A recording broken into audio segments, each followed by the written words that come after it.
പക്ഷേ ഇന്ന് സ്വാതന്ത്ര്യ ദിനമാണ്. സ്വാതന്ത്ര്യ ദിനത്തിൽ പ്രധാനമന്ത്രി നരേന്ദ്രമോദി ചെങ്കോട്ടയിൽ ജനങ്ങളെ അഭിസംബോധന ചെയ്തുകൊണ്ട് ജനങ്ങൾ കേൾക്കാൻ ആഗ്രഹിച്ച കാര്യങ്ങൾ കൃത്യമായി നിലപാടുകളോടെ വ്യക്തമാക്കി. ട്രംപിനും പാകിസ്ഥാനും കൃത്യമായ മറുപടിയാണ് പ്രധാനമന്ത്രി നരേന്ദ്രമോദി ഇന്ന് ചെങ്കോട്ടയിൽ പറഞ്ഞത്, പ്രത്യക്ഷമായും പരോക്ഷമായും. എങ്ങനെയാണ് നമ്മൾ ഇതിനെ കാണേണ്ടത്?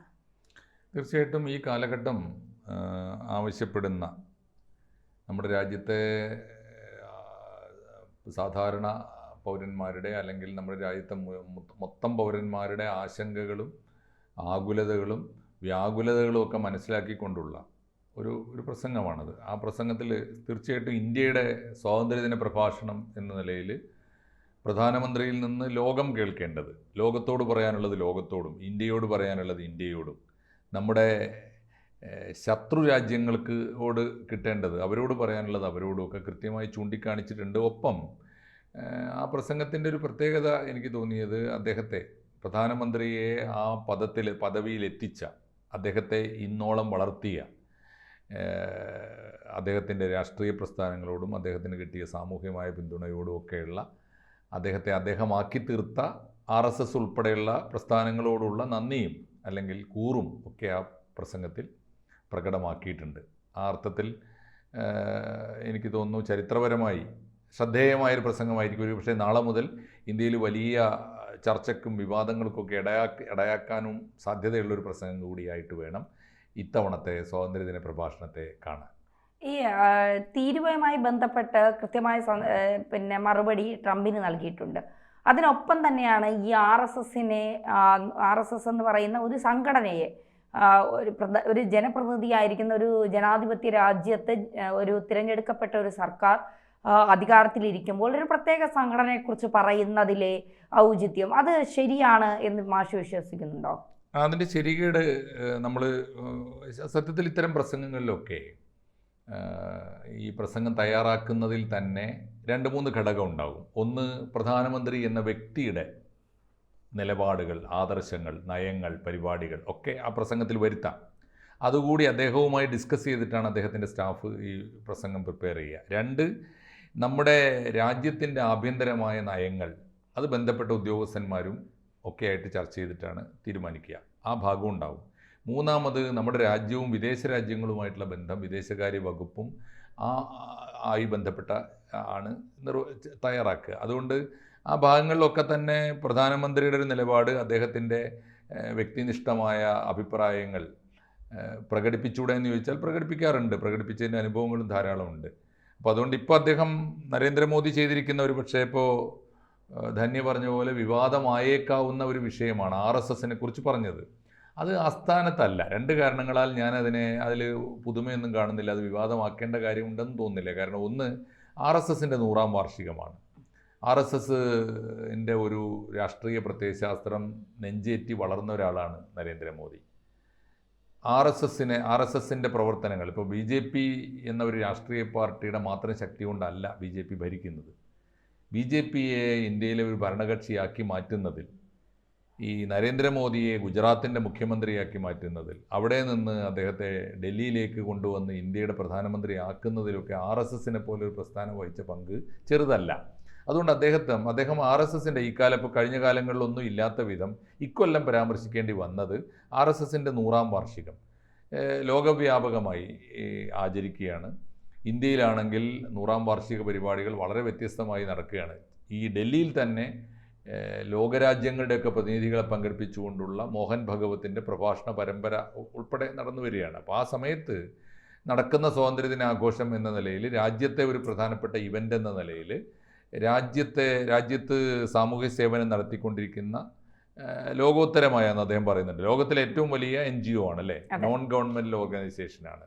ലോകത്തിലെ ഏറ്റവും വലിയ രാഷ്ട്രീയേതരമായ പ്രസ്ഥാനമാണ്. രാഷ്ട്രീയേതരമായ പ്രസ്ഥാനമാണെന്ന് പറയുമ്പോഴും ആ പ്രസ്ഥാനത്തിൻ്റെ രാഷ്ട്രീയം ഇന്ത്യക്കാർക്കറിയാം, ലോകത്തിനറിയാം. എങ്കിലും NGO ആയി പരിഗണിക്കപ്പെടുന്ന RSS രാഷ്ട്രീയ പാർട്ടിയല്ല. അത് കറക്റ്റാണ്, രാഷ്ട്രീയ പാർട്ടിയല്ല. നേരിട്ട് തെരഞ്ഞെടുപ്പിൽ അവർ ഇടപെടാറില്ല. പക്ഷേ നമുക്കറിയാവുന്നൊരു കാര്യം, ഇന്ത്യൻ രാഷ്ട്രീയത്തെ എന്നും നിയന്ത്രിച്ച ശക്തികളിലൊന്നാണ്. RSS ഉണ്ടായി വന്നത് 1925-ലാണെങ്കിലും 25-ന് ശേഷമുള്ള ഇന്ത്യയിലെ ഓരോ രാഷ്ട്രീയ ചലനത്തിലും തങ്ങളുടേതായ പങ്ക് വഹിച്ചിട്ടുണ്ട് RSS. ആദ്യം അത് ഇപ്പോൾ ഹിന്ദു മഹാസഭ എന്ന പേരിലാണ് ഉണ്ടായിരുന്നത്. പിന്നീടാണ് 1915 തൊട്ട് ഹിന്ദു മഹാസഭയുണ്ട്. 10 കൊല്ലം കഴിഞ്ഞപ്പോഴാണ് RSS ആവുന്നത്. പക്ഷെ അപ്പോൾ രാഷ്ട്രീയ പാർട്ടിയല്ല, പിന്നീട് ജനസംഘമായി, BJP ആയി, പല രാഷ്ട്രീയ പാർട്ടികൾ ഉണ്ടായി വന്നെങ്കിലും RSSൻ്റെ അടിസ്ഥാന സ്വഭാവത്തിൽ മാറ്റം വരുത്തിയിട്ടില്ല. അതുകൊണ്ട് ഇന്ത്യയിലെ എല്ലാ രാഷ്ട്രീയ ചലനങ്ങൾ, സാമൂഹ്യ ചലനങ്ങൾ, സാംസ്കാരിക ചലനങ്ങൾ, സാഹിത്യവും സംസ്കാരവും ഒക്കെ RSSൻ്റേതായ ഇടപെടൽ ചരിത്രത്തിൽ ഒക്കെ തന്നെ വലിയ ഇടപെടലുകൾ നടത്തിയിട്ടുണ്ട് RSS. അതുകൊണ്ട് നരേന്ദ്രമോദി എന്ന പ്രധാനമന്ത്രി RSSൻ്റെ 100ാം വാർഷികം ആഘോഷിക്കുന്ന ഒരു ഘട്ടത്തിൽ ഇന്ത്യൻ സ്വാതന്ത്ര്യ ദിനത്തിൻ്റെ ഒരു പ്രഭാഷണത്തിൽ RSSനെ പരാമർശിച്ചത് വലിയ കുറ്റകരമായിട്ട് കാണേണ്ടതില്ല എന്നാണ് എനിക്ക് തോന്നുന്നത്. സ്വാഭാവികം മാത്രമാണ്. അത് നരേന്ദ്രമോദി പറഞ്ഞില്ലെങ്കിൽ, BJPയുടെ പ്രധാനമന്ത്രി പറഞ്ഞില്ലെങ്കിൽ മറ്റാരാണത് പറയുക? പക്ഷേ ഒരു ചോദ്യം വരും, എന്തിനാണ് ഈ സ്വാതന്ത്ര്യ ദിനത്തിൽ പ്രധാനമന്ത്രി RSSനെ കുറിച്ച് പറഞ്ഞത് എന്നുള്ളത്? ഈ RSS എന്ന് കേൾക്കുമ്പോൾ വല്ലാത്തൊരു അസ്വസ്ഥത ഉണ്ടാക്കുന്ന പലരും ഇന്ന് രാജ്യത്തുണ്ട് എന്നുള്ളതാണ്. അത് കേരളത്തിലാണെങ്കിലും മാധ്യമപ്രവർത്തകർക്കിടയിലാണെങ്കിലും ഒക്കെ അത്തരത്തിലുണ്ട്. RSS എന്ന് കേൾക്കുമ്പോൾ അവർക്ക് വല്ലാത്തൊരു അസഹിഷ്ണുത ഉണ്ടാകുന്നുണ്ട്. അത് തന്നെയാണ് പ്രധാനമന്ത്രി പറഞ്ഞു തീർന്നപ്പോഴും പ്രതിഫലിച്ചു തുടങ്ങിയത്. എന്തിനാണ് മോദി RSSനെ കുറിച്ച് പറഞ്ഞത് എന്നുള്ളൊരു ചോദ്യം. ഒരു വിഭാഗത്തെ മാത്രമല്ലേ അത് ഫോക്കസ് ചെയ്യുന്നത്? അത് രാജ്യത്തെ മുഴുവൻ ഫോക്കസ് ചെയ്യുന്ന ഒന്നല്ലല്ലോ RSS എന്നുള്ള ഒരു ചോദ്യം വരുന്നതും അതുകൊണ്ടാണ് ഇത് ചിലപ്പോൾ വരും ദിവസങ്ങളിൽ വിമർശനമാകാൻ സാധ്യതയുണ്ട് എന്ന് നമ്മൾ പറയുന്നത്. അത്തരത്തിൽ RSSനെ കുറിച്ച് മോദി പറഞ്ഞാൽ എന്താണ് പ്രശ്നം? RSSനെ കുറിച്ച് പറഞ്ഞാൽ ഇങ്ങനെ ഇത്തരത്തിലുള്ള നെറ്റിചുളിക്കലുകളും വിമർശനങ്ങളും വിയോജിപ്പുകളൊക്കെ വരുമെന്ന് അറിഞ്ഞുകൊണ്ട് തന്നെയാണല്ലോ അദ്ദേഹം അത് പറഞ്ഞിട്ടുണ്ടാവുക. എന്തിനെക്കുറിച്ച് പറയരുത് എന്ന് നരേന്ദ്രമോദിയുടെ വിമർശകന്മാർ ആഗ്രഹിക്കുന്നുവോ അത് ഉച്ചത്തിൽ പറയുക എന്നതായിരിക്കുമല്ലോ അദ്ദേഹത്തിന് ഏറ്റവും പ്രധാനപ്പെട്ട രാഷ്ട്രീയ പ്രവർത്തനം. അത് അറിഞ്ഞുകൊണ്ട് തന്നെ പറഞ്ഞതാണ്. വിമർശനങ്ങൾ വരട്ടെ എന്ന്. വിമർശനങ്ങളും വിയോജിപ്പും വിവാദങ്ങളും ഒക്കെ ഉണ്ടാക്കുക എന്നത് രാഷ്ട്രീയ പ്രവർത്തനത്തിൻ്റെ ഭാഗം തന്നെയാണ്. അത് RSSന് ഈ സമയത്ത് കൂടുതൽ ഗുണം ചെയ്യുകയുള്ളൂ. അത് വളരെ പ്രധാനപ്പെട്ടതാണല്ലോ. ഇപ്പോൾ പ്രചാരണപരമായി RSSൻ്റെ 100ാം വാർഷികത്തിൽ പ്രധാനമന്ത്രിയുടെ സ്വാതന്ത്ര്യദിന പ്രഭാഷണത്തിൽ RSSനെ കുറിച്ച് പറഞ്ഞു എന്നത് ഒരു വിമർശനമായി വന്നാൽ പോലും അത് RSSന് വലിയ പബ്ലിസിറ്റിയാണ് ഉണ്ടാക്കി കൊടുക്കുക, വലിയ പ്രചാരണമാണ് നേടിക്കൊടുക്കുക. അത് അറിഞ്ഞുകൊണ്ട് തന്നെ അദ്ദേഹം ചെയ്താവാനാണ് വഴി. അതിപ്പോൾ ഇത് മൊത്തം ഇന്ത്യയുടെ കാര്യമല്ലല്ലോ എന്ന് വിമർശകർക്ക് പറയാം. അതേസമയത്ത് RSS മൊത്തം ഇന്ത്യക്ക് വേണ്ടിയാണ് നിലകൊള്ളുന്നത്. ഭാരതീയ സംസ്കാരമാണ് അവരുടെ അടിത്തറ. ആ സംസ്കാരത്തിന് വേണ്ടിയുള്ള സേവനമാണ് അവരുടെ മുദ്രാവാക്യം. ആ സംസ്കാരത്തിന് വിരുദ്ധമായി പ്രവർത്തിക്കുന്നവർക്കെതിരായിട്ടാണ് അവരുടെ പ്രചാരണ പ്രവർത്തനങ്ങളും ക്യാമ്പയിനുകളും ഒക്കെ. അതുകൊണ്ട് രാജ്യത്തിന് വേണ്ടി ഇന്നീ കാണുന്ന നരേന്ദ്രമോദിയുടെ വിശ്വാസപ്രകാരം ഇന്നീ കാണുന്ന ഇന്ത്യയെ രൂപപ്പെടുത്തിയെടുത്തതിൽ, ഇന്ത്യയിലെ ഒട്ടുമിക്ക സംസ്ഥാനങ്ങളും ഭരിക്കുന്നൊരു പാർട്ടിയായി BJPയെ വളർത്തിയതിൽ, നരേന്ദ്രമോദിയെ ഗുജറാത്തിൻ്റെ മുഖ്യമന്ത്രിയായും ഇന്ത്യയുടെ പ്രധാനമന്ത്രിയായും വളർത്തിയതിലൊക്കെ പങ്കുവഹിച്ച ഈ രാജ്യത്തെ ഏറ്റവും വലിയ സാമൂഹ്യ സേവന സംഘടനയാണ് RSS. അതിനെക്കുറിച്ച് അദ്ദേഹം പരാമർശിക്കേണ്ടത് അനിവാര്യമാണ് എന്ന് അദ്ദേഹത്തിന് തോന്നിയിട്ടുണ്ടാവും. ഒന്ന്. രണ്ടാമത്, വിമർശിക്കുന്നവർ ഏറെ ഉണ്ടാകും എന്ന് അദ്ദേഹം പ്രതീക്ഷിക്കുമ്പോൾ തന്നെ വിമർശകർക്ക് വിമർശിക്കാൻ അവസരം ഉണ്ടാക്കി കൊടുത്താൽ അത് RSSന് പ്രചാരണം കിട്ടുമെന്ന വിശ്വാസം അദ്ദേഹത്തിനുണ്ട്. മൂന്നാമത്, ഈ ഘട്ടത്തിൽ ഈ കൊല്ലത്തെ സ്വാതന്ത്ര്യദിനത്തിൽ RSSനെ പരാമർശിക്കാതിരുന്നാൽ ഒരുപക്ഷെ സംഘപരിവാർ പ്രസ്ഥാനത്തിനകത്ത് നിന്ന് വിമർശനങ്ങൾ അദ്ദേഹം നേരിടേണ്ടിയും വന്നേക്കാം. ഈ കാര്യങ്ങളൊക്കെ പരിഗണിച്ചുകൊണ്ടായിരിക്കണം അദ്ദേഹം പറഞ്ഞതിൽ നമുക്ക് ആകെ ആലോചിക്കേണ്ടത് പറഞ്ഞതിൽ പ്രധാനമന്ത്രി എന്ത് പറഞ്ഞു എന്നതല്ല, പ്രധാനമന്ത്രിയുടെ പ്രസംഗത്തിൽ ഏത് സംഘടനയെക്കുറിച്ച് പറഞ്ഞു എന്നതല്ല, പ്രധാനമന്ത്രിയുടെ പ്രസംഗത്തിൻ്റെ മറ്റു ഭാഗങ്ങളൊക്കെ തന്നെ ആലോചിച്ച് നോക്കൂ.